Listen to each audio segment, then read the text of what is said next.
যেই রক্তের উপরে দাঁড়ায়া এরা বিপ্লবী সরকার দাবি করে, আজকে যদি তারা পদক্ষেপ নিত তাহলে হয়তো এই কচি প্রাণটা, এই কিশোরীটা এই পথ বেছে নিত না।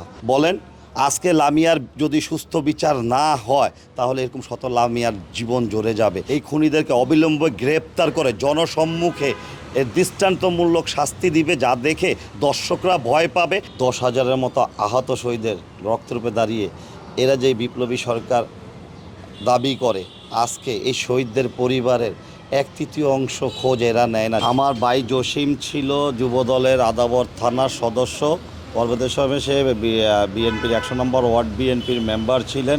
19 তারিখে গুলিবিদ্ধ হয়, 29 তারিখে সে শহীদ হন এই হাসপাতালেই। তো লামিয়া তার বড় কন্যা, জ্যেষ্ঠ কন্যা লামিয়া বাবার কবর জিয়ারত করে ফেরার পথে যে ঘটনাটা হয়েছে আপনারা সহ বাংলাদেশের সবাই জানে।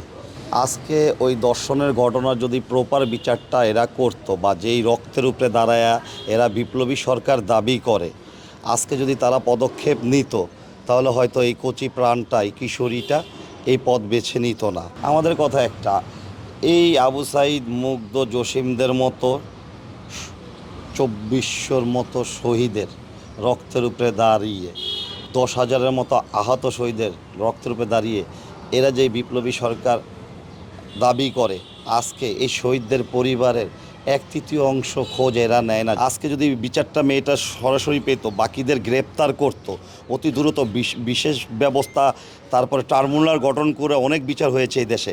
এই ধরনের যদি কোনো দ্রুত বিচারের পদক্ষেপ নিত এই বিপ্লবী সরকার, তাহলে এই লামিয়ার এই ঘটনা দেখতে হইতো না। আজকে লামিয়ারে দিয়ে এই দেশ কি মেসেজ পেল বলেন? আজকে লামিয়ার যদি সুস্থ বিচার না হয় তাহলে এরকম শত লামিয়ার জীবন জ্বলে যাবে। এই কারণে লামিয়ার এই খুনিদেরকে অবিলম্বে গ্রেপ্তার করে জনসম্মুখে এর দৃষ্টান্তমূলক শাস্তি দিবে, যা দেখে দর্শকরা ভয় পাবে। বাংলাদেশে আরেকটা লামিয়া যেন তৈরি না হয়, এটা আমরা পরিবার থেকে প্রত্যাশা করি। 18 থেকে আমি রাত্রির 10টায় শুনতে পাই যে আমার বাস্তি এভাবে একটা দুর্ঘটনা হয়েছে।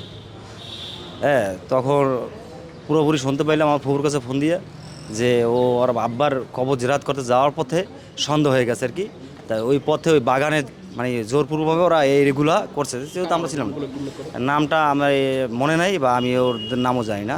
এটা হয়েছে আপনার ওই আলকি মুন্সিবাড়ি ছেলেপেলে, মানে ওখানে 2-3 বাড়ি আছে মুন্সিবাড়ি ছেলেপেলে আর কি, জানতে পারছি। কেন এখন পর্যন্ত আমি নামটা জানি না ছেলেপেলের। তারপরে থেকে মোটামুটি পটুয়াখালী মেডিকেলে ভর্তি ছিল, সুস্থ ছিল, মানে ওখান থেকে সুস্থ হয়ে আসছে। আসার পথে ঈদের সময়ও সুস্থ ছিল, সফল ছিল। কিন্তু ইদানিং ওকে মানসিকভাবে আর বন্ধুবান্ধব হোক, হেরাস্তা হোক, এভাবে হেরাস্তা করার কারণে আর মন মানসিকতা ভেঙে গেছে বা মাথা একটু সমস্যা হয়েছে। তাই ও মোটামুটি ঢাকা নিউরোসায়েন্সে চিকিৎসা করছে, তাও ভালো, এমনি কোনো সমস্যা না, প্রবলেম না। আমরা চিকিৎসা করার মাধ্যমে দেখছি যে ও আছে কি, ভালো আছে কিনা বা মন মানসিকতা আছে কিনা। এটা মানসিক ডাক্তার মানসিক ভারসাম্য হারাই ফেলছে। তাই আজকে সকালেও বাড়িতে যাওয়ার কথা, ঢাকার থেকে বাড়িতে যাওয়ার কথা, কিন্তু কালকে রাত্রে এই ঘটনা ঘটছে। ঘটার পরে আমরা শুনছি, শোনার পরে আমরা আসছি। লামিয়ার বাবা মারা যাওয়ার পরে একটু দুর্বল ছিল লামিয়া, পরে লেখাপড়ার কারণে ওর মন মানসিকতা খুবই ভালো ছিল, হাসি খুশি একটা মেয়ে ছিল, যে সমাজের মধ্যে সবাই হাসাইতো, এরকম একটা মেয়ে ছিল। এই দুর্ঘটনার পরে থেকে ও আমারেও ফোন দিত, সবার লোক একটু যোগাযোগ করে, আমি ওর ফোন দিতাম, যেহেতু বাবা নাই, বাবা তোর এটা তো দেওয়া যাবে না, তাছাড়া একটা খোঁজ খবর রাখতাম আমরা। ঈদের সময় আমার দেখা হয়েছে, তা ঈদের সময় ওরকম কথা বলা না, তা আমি মাথা পোছা দিয়ে অনেকভাবে বুঝিয়েছি। ঈদের দিন উনিও ছিল, হ্যাঁ, এক জায়গায় বসা ছিলাম। তাই এই খবরটা হয়েছে ওরে এমন একটা হিপনোটাইজ হয়েছে যে ও এই জিনিসটা মানতে পারে নাই। কেন, ও একটা স্টুডেন্ট, একটা কলেজের, এটা সমাজে মুখ দেখাবে বা সমাজে বন্ধুবান্ধব লোক চলবে, এই জিনিসটা মানিয়ে নিতে পারে নাই। এই জন্য ওরে চিকিৎসার জন্য ঢাকা আনছিল। তাদের শাস্তি, সর্বোচ্চ শাস্তি হওয়া উচিত। আগামী 24 ঘন্টার মধ্যে শাস্তি এই সরকার করা উচিত, নাইলে এই সরকার পদত্যাগ করা উচিত।